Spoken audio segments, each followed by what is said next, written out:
And we're live. Welcome, joking. We're back. We're back. I don't want to say that line again. Axell, dude, you're back on the bike.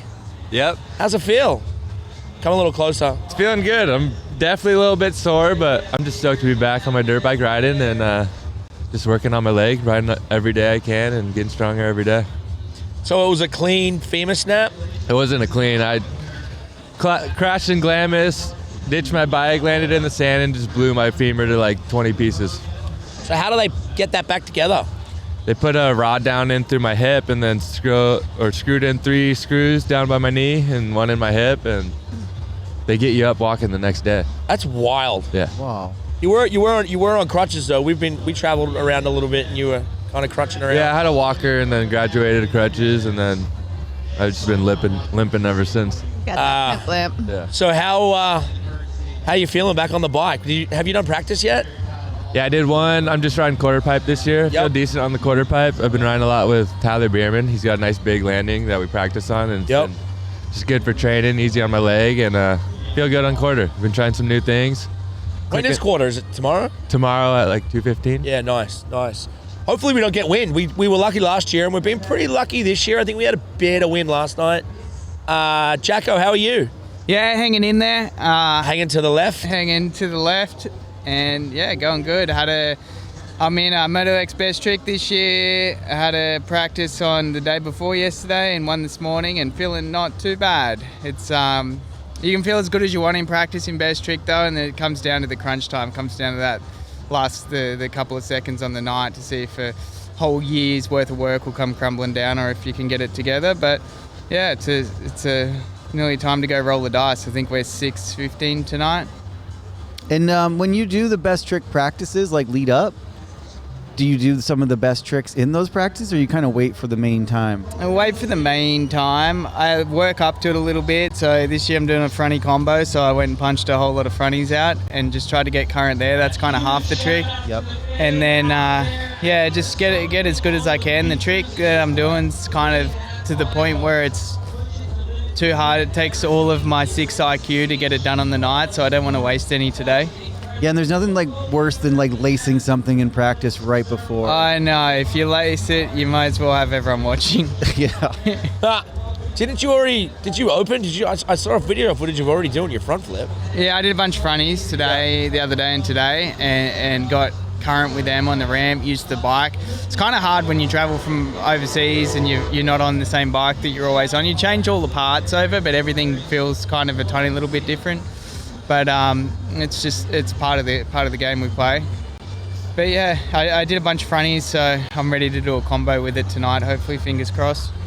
I guess I'm always traveling with snowboard bags, but how do you ship a bike overseas? Like, what do you take it apart? Yeah, I probably take like 50 kilos.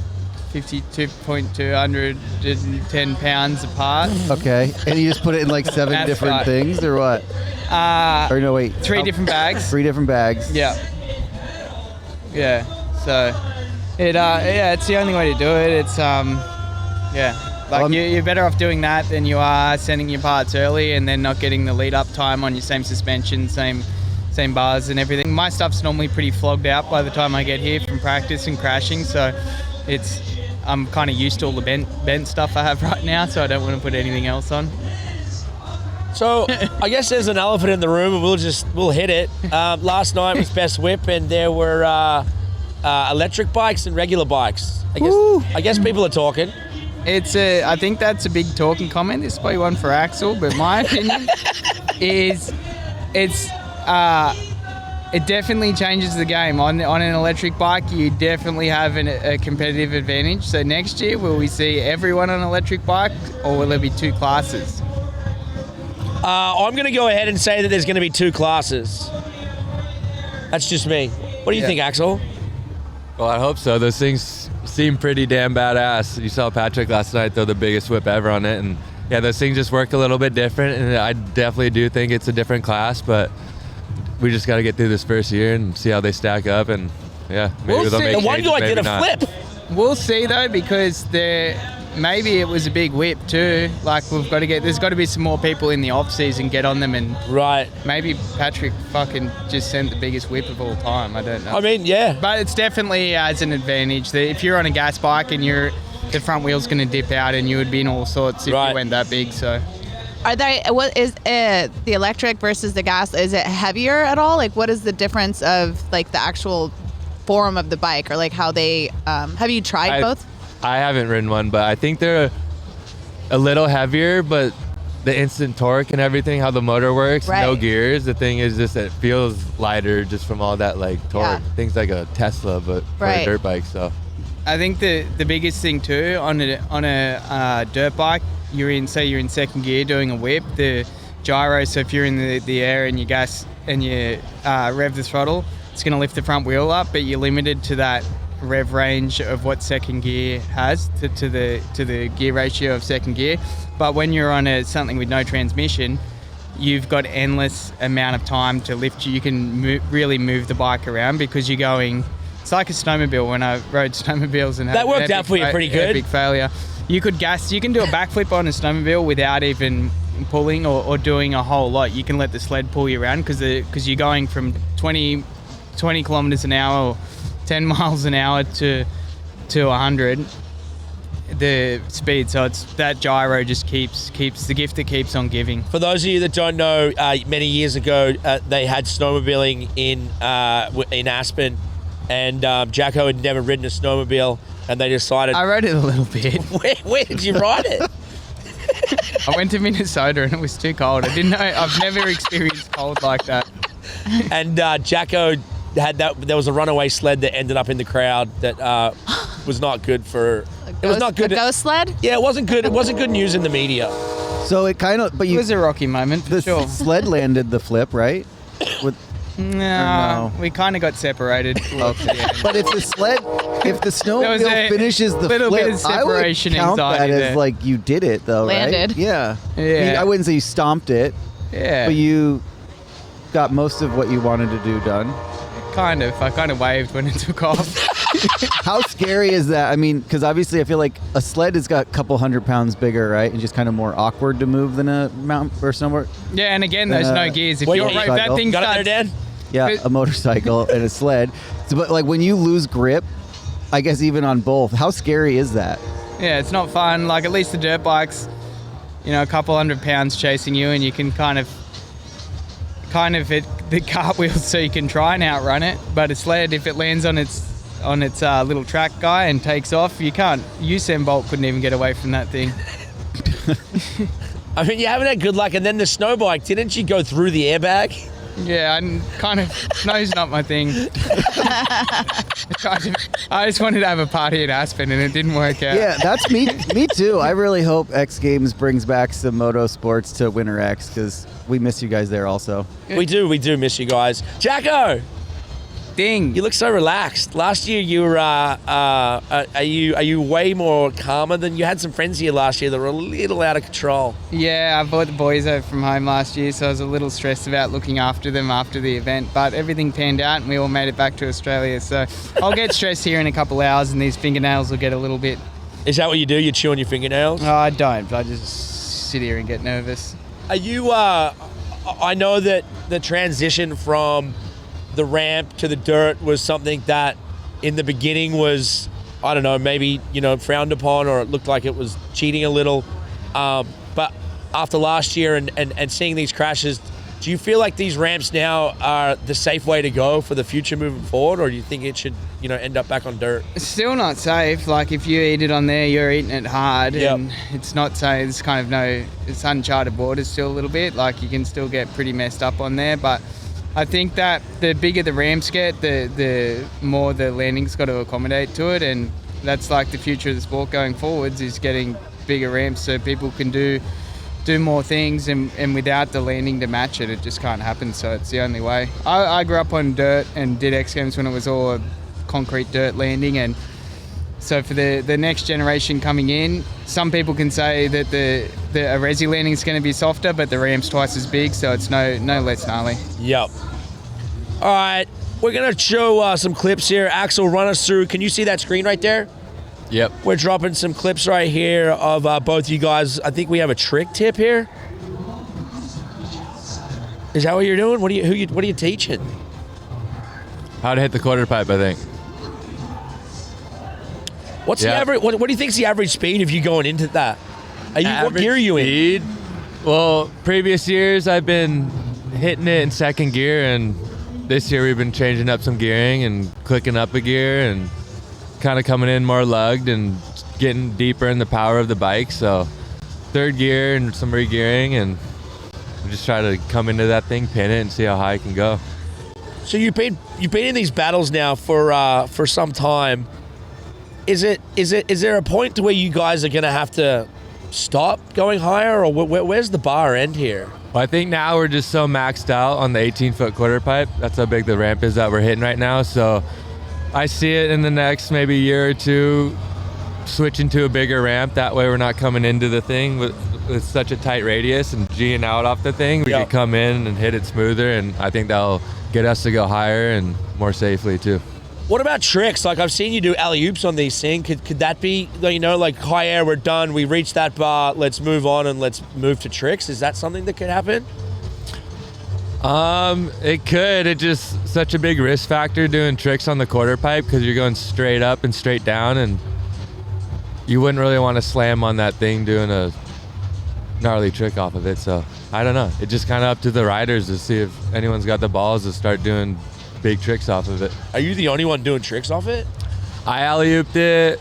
I know Corey Creed did an alley-oop, and then I think Colby's done like a knack-knack off of it. Yeah. But I remember when we first started hitting it too, McNeil was doing seat grabs off of it. That was pretty cool, but right. not too many tricks off the quarter pipe. It's more of just higher. Yep. All right, Jacko, we got some footage of you. I think this footage is you maybe back home. Any moment. Oh yeah, that's funny. Same thing, trick of the week, talking through a front flip. So this was only shot like a week ago or so.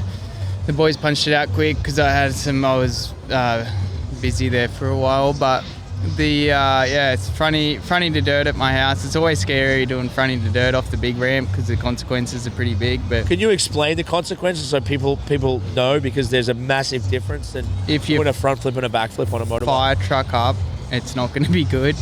The backflip, everything kind of wants to work. The way the bike setup is, you got the power, the radius of the ramp, everything wants to work. But a front flip, everything's kind of working against you. You're pushing shit uphill with a pointy stick, and it's I don't know. It's I've been doing it for a long time, and it doesn't seem to get much easier for me. It's still super scary and super hard, and you'd think I would have had it worked out by now, but I still feel like I'm an absolute novice out there trying to do it. One question for a big part of it is, like, aren't you hitting the front brakes too going off? As soon as I leave, I use the back to the gyro. Use the gyro of the front wheel to lock up, and that knocks the nose down. Then back wheel and let the thing spin around. Yeah, so not on the ramp. I've accidentally done it on the ramp before, but it actually makes it worse. Okay, so not on the ramp. Once you hit the air, you kind of go into it. Yeah, like a split second normally. Okay. What do you think the difference is? Last year, I think it was, I don't know what it's called, but it's where he rolls around the bike just kind of stays there. What's the difference between the difficulty in rolling around the bike and flipping the bike? And how do the judges score that? That's a cool trick. Definitely a tricky one to do. That won gold last year. I ended up second. If I was judging, it was from a third point of view. I would have probably liked to see a front flip combo do better. There's a lot more moving parts in the trick, but again, it's judge sports and everyone's doing something cool, so I wouldn't want to be in the judge's position. Yeah, it's tough. I mean, it is cool to watch, but I just remember Kyle Losa doing those tricks 20 years ago, 15 years ago, right? Yeah. I think it's the way the sport's evolving now. It's like double flips and front flips, and that's like where it's going. Varials are really cool, but I just don't think they quite stack up to the difficulty that's inside all of the other double flips and front combos. How's the flying going? So one of the dumbest things I ever did was, I've done a lot of dumb things, but my dad, our house out in the country is, I don't know, 5 hours away from Jacko. So Jacko ended up flying into a little airport and this tiny little plane. And this big plane lands to my dad, and I'm like, oh, that's Jacko. That wasn't Jacko. This tiny little two-seater lands. We're stuffing my bag into the back of this plane as my dad's like, are you sure this is a good idea? And then we take off and fly back to Jacko's house and land on his property. We were filming, at that time I was doing the Monster Cribs thing, so we did like a cribs thing at your house. And Jacko showed me some stunt moves. So some of the moves he showed me were you fly and then the engine kills and then you tumble around and fall to the ground. And Not the ground. He's still here. Oh, you're still there. You don't fall to the ground. Probably one of the dumbest things I've ever done. And then I ended up throwing up everywhere. But I survived. in the plane? No. In the plane? No, I got out. No, you were good. Yeah, I got out. But you are a pretty expert flyer these days. How's that going? Yeah, I just finished. I built a new plane, so it took me I spent about 5,000 hours over the last 4 years, and just lots of late nights in the shed. And I finally finished it about 2 months ago, and just started doing the test flying. But when I built it, I built everything. Didn't spare any expense or time or effort on anything except the engine. I got the engine off. Because when I started 4 years ago, and you kind of need the engine to build the plane around. So I bought one off Facebook Marketplace that probably wasn't... it actually came out of it. I actually bought it from the police. It came from a drug running plane that was coming into Australia. The police seized the plane, then they cut the plane up and then sell it at an auction. Someone bought it, didn't know what it was. And I thought, hell yeah, like homing IO 540. Get that thing and put it in. And then... I learned more about it by the time I finished it, that I thought that engine might not be that good, and but I did need it to build the plane around. And then I did some test flying the other day, and the engine was really letting me down.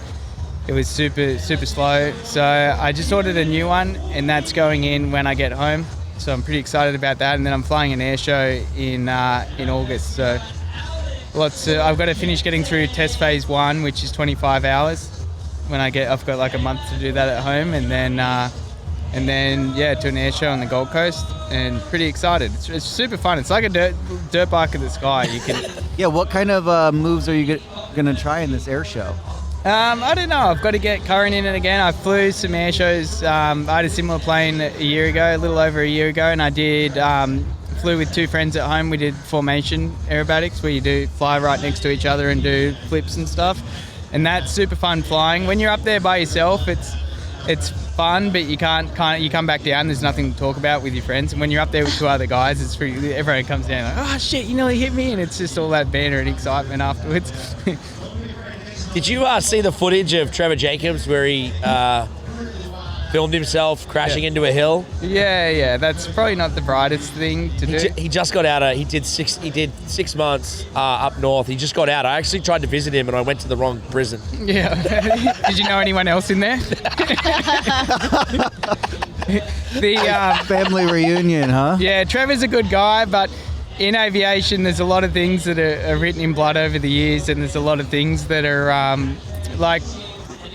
emergency services, things like that, whereas what he did was cool and funny, but to go and do it with permits first probably would have been ideal, so you're not wasting anyone's time. And I just get scared. If you had an actual plane crash up there and you're landing in the sticks, you're thinking, you don't want the boy who cried wolf. So what he did, Brittney, is for those of you who don't know, he again is an extreme sport as Trevor Jacobs, and very calculated.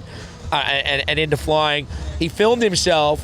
He put GoPros all around the plane, and then basically turned the key of the plane off, but said it died, and then jumped out and parachuted out of the plane, and then watched the plane fly into the mountain, and it crashed. And then but he filmed the whole thing and then put it on YouTube. And then basically it came out that it was set up the whole time, because why would you? Right. And then the aviation people came after him. The video went crazy viral. He was facing up to 20 years in jail. And he served 6 months? He did 6 months. You got to slap on the wrist. He was a kid that did something stupid. He's probably always carrying a bottle of lube around after that experience. So was it the video that got him? Yeah, but he's that's what his dad said to me. He goes, evidence? Dingo, he said likes on YouTube are good. I said, yeah, if you're selling T-shirts. Yeah. No, Trevor's a really nice guy. It was just one of those things I think was just didn't really think about the consequences when he could have or should have. Yeah. Axell, you're getting married this year. Yep. I'm marrying you. Yep. Yeah, you wild. are. I'm surprised that I'm not happened too. marrying Whoa, You're yeah, married, let's Dabby. correct that. Okay. Danny's your +1 now too after last night. Yeah, I was working on my +1 last night. I heard you got in there. How did you swindle? I just was like, I may be in the area. Dingo says he doesn't have a guest yet.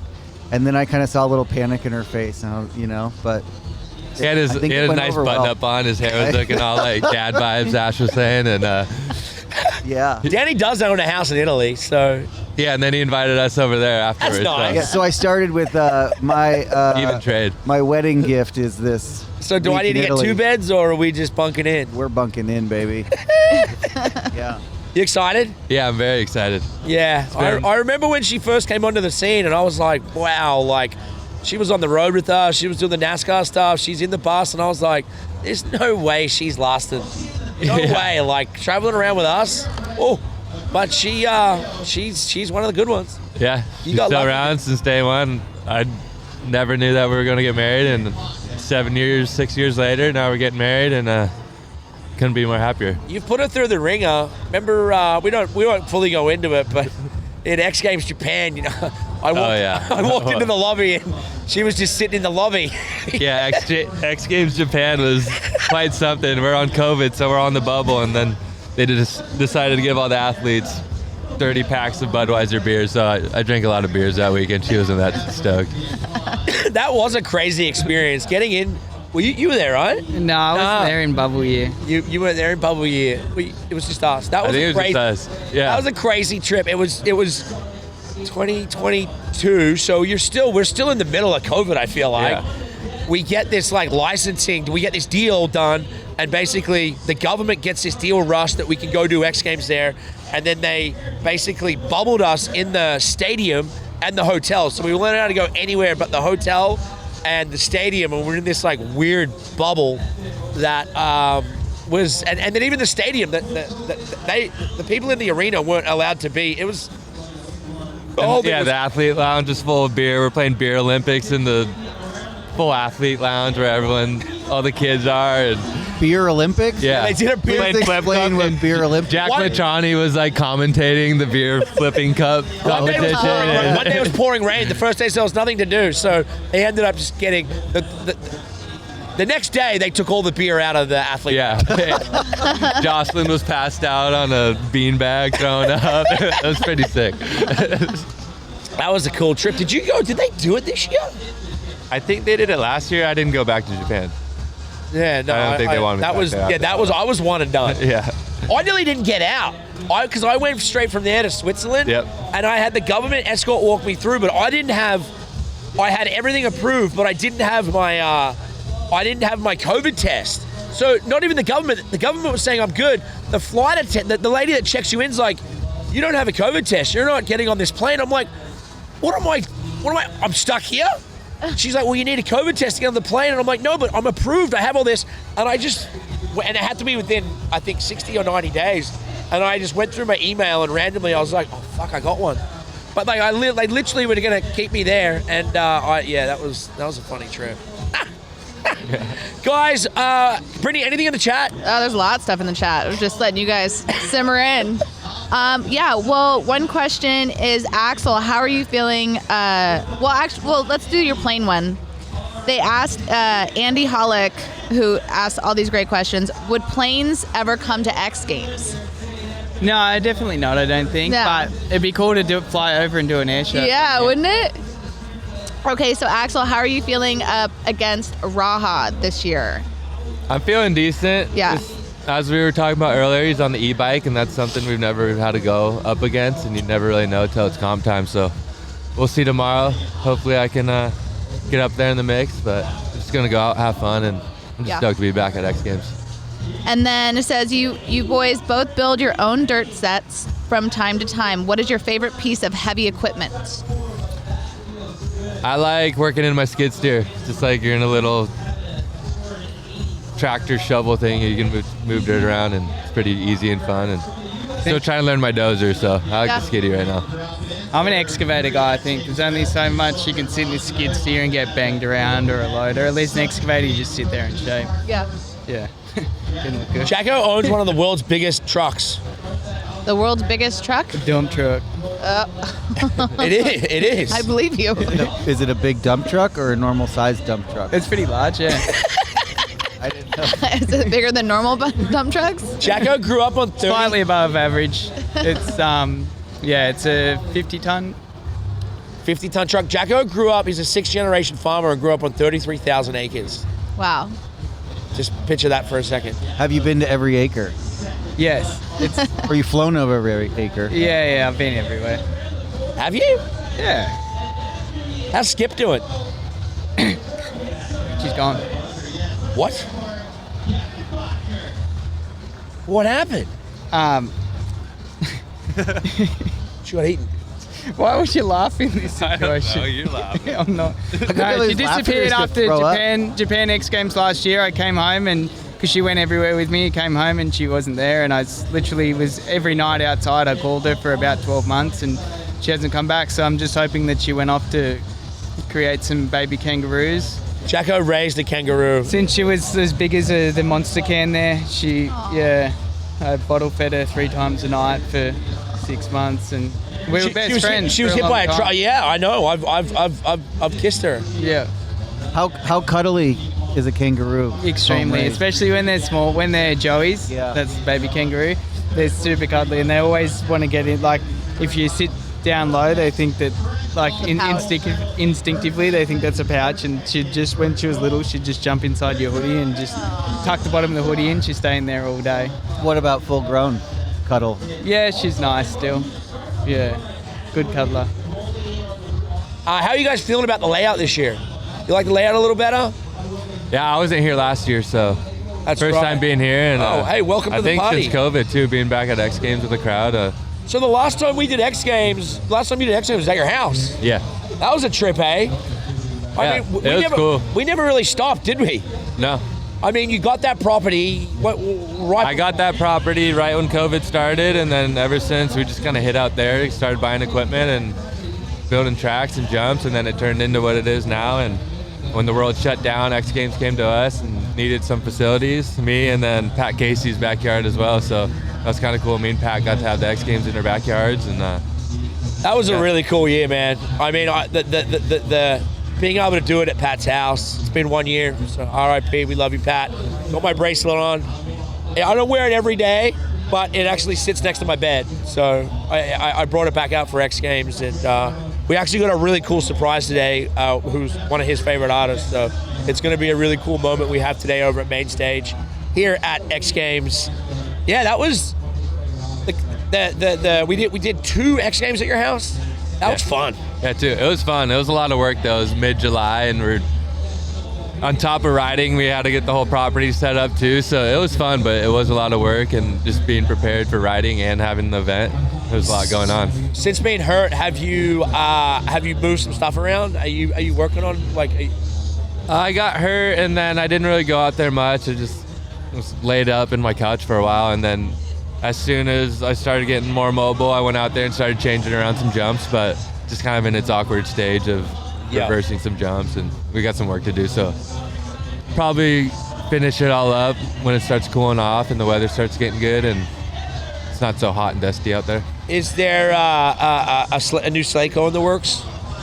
Yeah, I want to do Slayground 4 here soon. I'm just waiting. I got a big shop building I want to put up there and kind of build some stuff out in it, and I got some things I want to do to the property before filming, and just trying to get it done with the county and stuff. They see all of our dirt bike jumps and it's hard to get permits and all that, so my dad's been battling with them trying to get permits. So I bet the neighbors love your dad. Yeah. They love him. How did you get started? Because you've had a non-traditional career, but it's almost been like the biggest, kind of most successful on like your social following is in the millions. You have giant celebrities like Drake that follow you and repost your stuff. And you kind of were the guy that, you know, was wheeling around the street, kind of, you know, like jumping into nose wheelies, and you kind of changed, I think, the face of definitely where, you know, it's you've got the core freestyle, and then you have this kind of new era that you kind of created on your own. With that came the quarter pipe. Was this like something as a kid you like kind of manifested, or is this just something that came along the way? Yeah, well, my older brothers, they rode dirt bikes. So I immediately grew up just wanting to be like them. And McGrath, I grew up with Jeremy McGrath. He lived a mile down the road, so we became friends with him, and he'd always take me riding when I was little, and I just loved Jeremy McGrath. I wanted to be him growing up, so grew up riding. I broke my femur when I was 5, so my mom was pretty over dirt biking, so I grew up in my younger years just riding in my backyard on my 110, and I don't know, I've just always ridden my dirt bike and had fun and never really had a set plan. Like, I watched Jacko and guys like him growing up, and I never really wanted to be a freestyle rider because what they do is so gnarly and What you do? scary looking. But then gnarly. I don't know, I just kept riding, and I like big jumps, and it just kind of, social media came around, and I don't know, I think I just got lucky. I just ride my dirt bike and film stuff, and it ended up working out pretty good. You didn't. It's so weird to me that they didn't give you the world record when you actually, the practice, you were set up to do the world record. How many years ago was that, the Guinness Book? 4 years ago? 4 years ago? I don't know set when up, that was. and then you did practice, right? And how far was that jump? Yeah, I did. My farthest jump was 396 feet. Holy. And then He landed it. He landed it, but the Guinness people were there that day or something? yeah, I don't think the official Guinness people were there, and that wasn't the world record jump. And at the moment, I was still trying to go farther. I wanted to get into that 400 foot mark, and the next day I came off the thing and just pulled up like I would on a normal jump. But I was hitting it going 106. The front came up. I ended up crashing and breaking my ankle and spraining the other one, and that was that. Super interesting watching that and like looking back on it now. I think that after skydiving, flying, doing that kind of stuff, when you free fall from a plane, like terminal velocity of a human's about 120 miles an hour. So if you're going 110 miles an hour, if you went 150 miles an hour, I feel that you'd get the same distance because the wind drag's so high once you get up there. So it'd be interesting when you get back at it. I've got some ideas for you. Yeah. Got some suits. That was something I didn't know. You got to grease up the bike. The wind and all that. Yeah, it's insane. Think of doing 100 miles an hour on a dirt bike, on a road bike, and stand up on the road, and it tears you off. Yeah. It's insane. The key is going slower. Or waiting for like a tailwind, right? Would that help? That would help, but then it's too inconsistent because you'd have to have the exact same tailwind every time from the same direction, and Mother Nature doesn't care about dirt bikes as much as we do. You'd be surprised if you did it like in actually maybe just had like a nice big window, you know? What about fans? Giant fans. Yeah, you could. Like, that'd help, but there's ways around it to reduce the drag of the bike to make it go better. That would be the way to do it. And then you got brought into this world through Metal Militia. How did you link up with Dingo? How did that come about?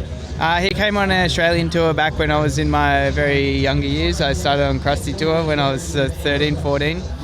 And Deeks was there, and then I wanted to come to the US not long afterwards, and he took me in and helped me with everything, built my career for me. So it's very grateful for that. We've been very good friends ever since. Did you do a Bilko? Didn't Bilko like sneak into one of the shows and snuck backstage, and that's how we met him? They figured out what color the wristbands were, and they made fake wristbands.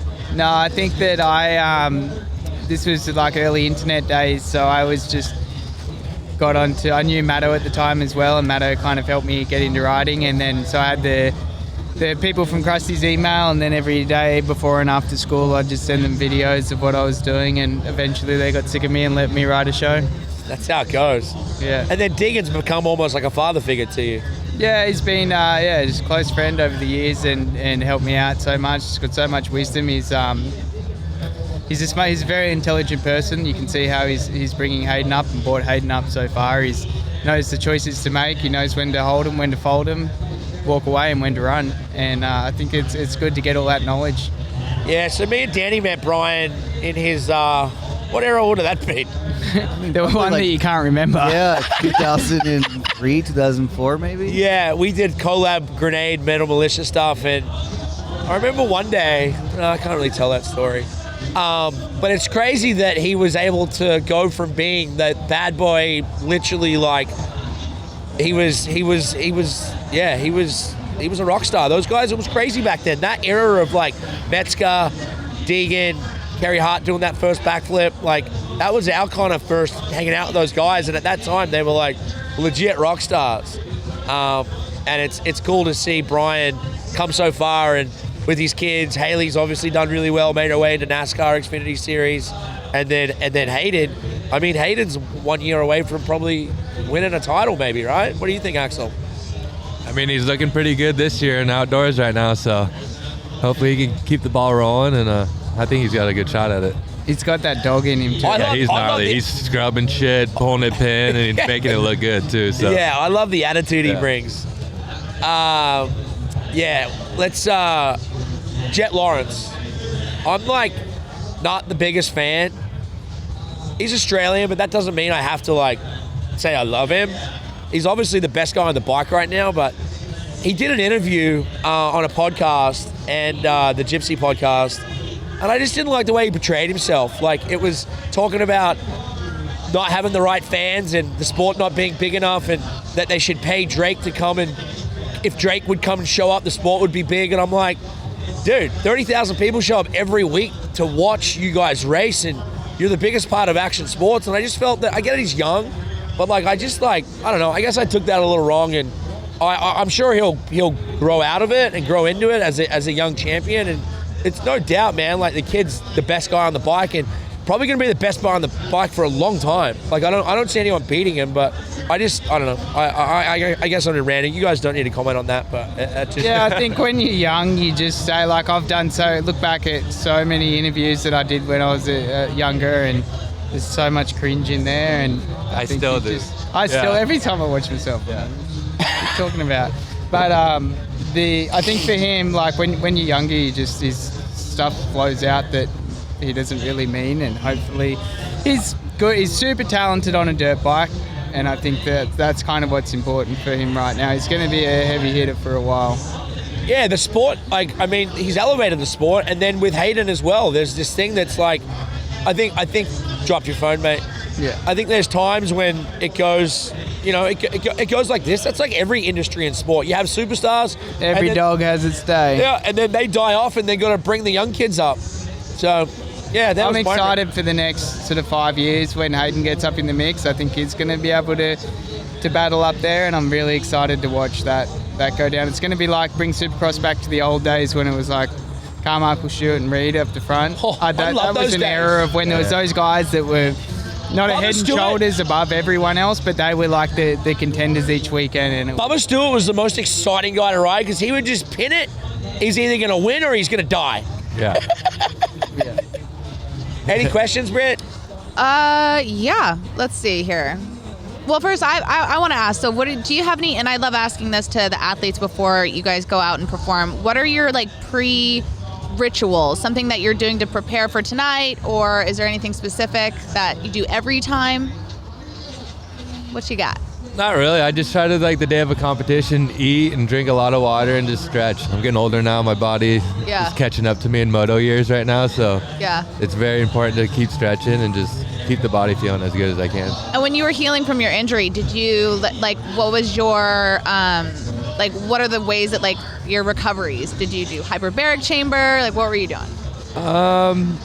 I was riding a lot of mountain bikes, just kind of trying to pedal and get my strength back in my leg. But for recovery, I got an infrared sauna at my house and an ice bath, and then I just foam roll a lot and go to PT every once in a while, and he'll dig his elbow into my leg, and I'll regret going there afterwards because it hurts a lot. But still, I'm just trying to, this thing is just sore, so I just got to keep it loose and stretching, and What you got before your show? I just try and before the event, I find it hard to. I make sure I try and eat early in the day, because as the day goes on, it gets closer. I get kind of nervous and I'm not hungry. And then if you don't have the the right fuel in your body, it makes it hard to concentrate. So I make sure I try and get a good feed in, plenty of weight before the event, and then that's about it. That's it.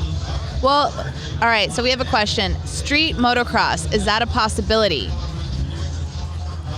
Hitting street jumps, ditches, steps, things like that. I mean, it's cool for videos, but for a contest, I don't really see it how that being would work. anything. It wouldn't be that cool to jump down 10 stairs in a little park in a fairground. That's true. And then the question about a dirt bike that would bar spins and tail whips. Would you guys ride that?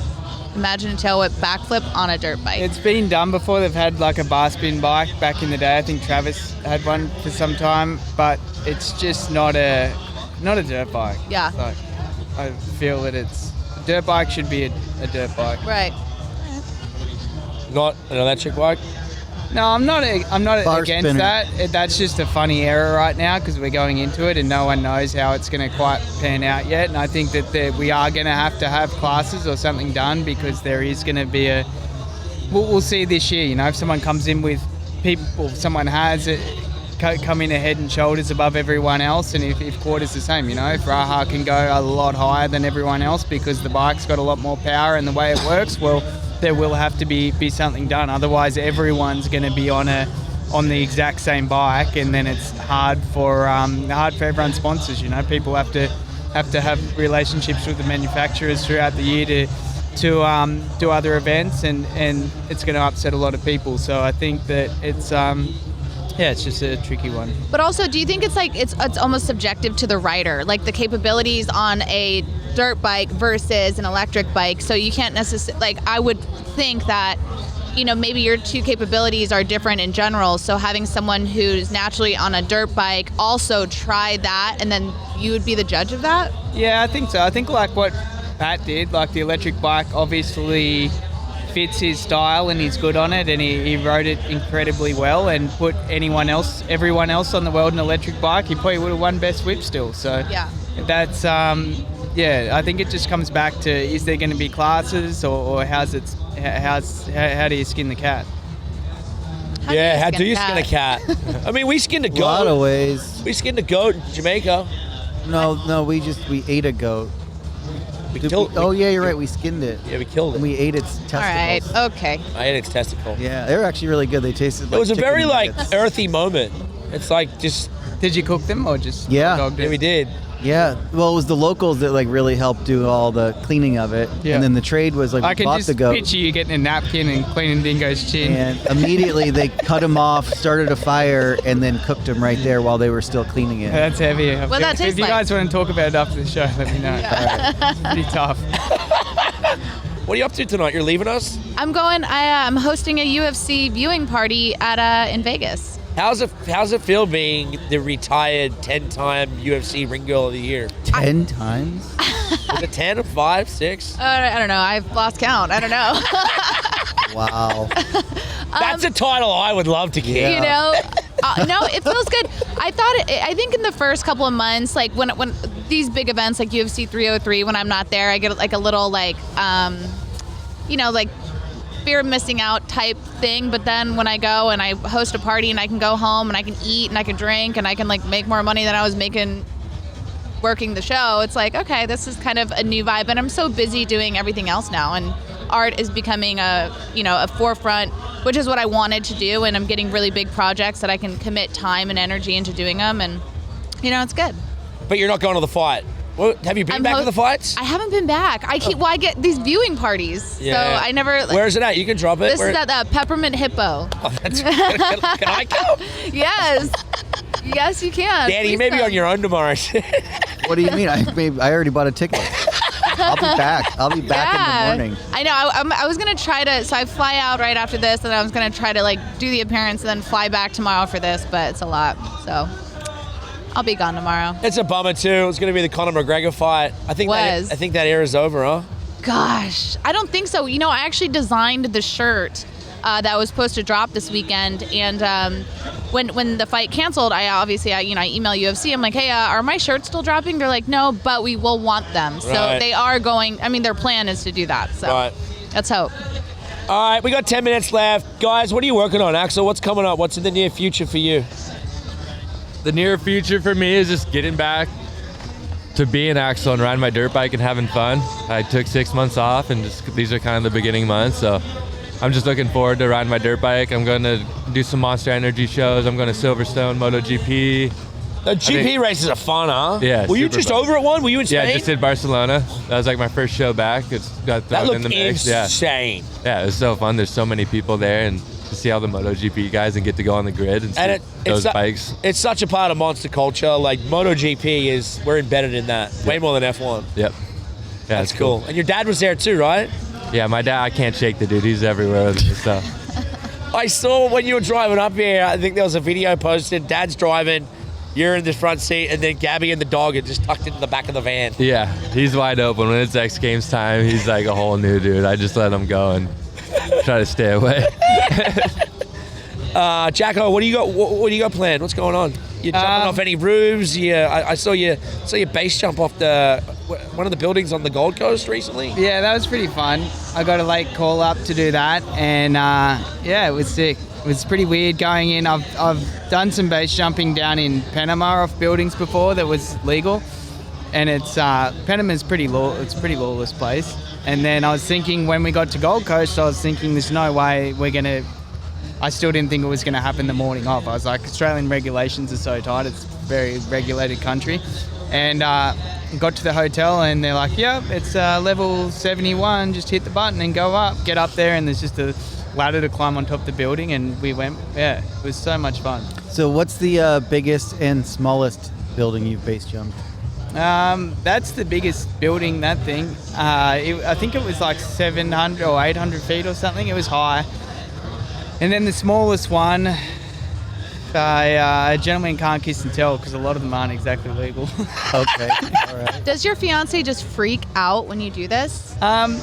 She's pretty groomed to the whole thing. Does she pack your chute? She's just like double checking. No, she thinks I'm an idiot. There's been many nights when we're away on holidays, I'll always sneak a base rig into the bag and we'll get there and she's like, what's that doing there? And then yeah, that scared the shit out of me too. Alarm goes off in the middle of the night and I disappear for a few hours. You're like a superhero. Yeah. Or a secret agent, either one. Yeah. Yeah, that's what I tell myself. Where's somewhere you want to base jump? Could you base jump off Ayers Rock? It's not. I think it's not. No cliff there, so you'd probably get a sore backside. I've never. I don't know. I've done a building in Australia legally is a pretty big tick off.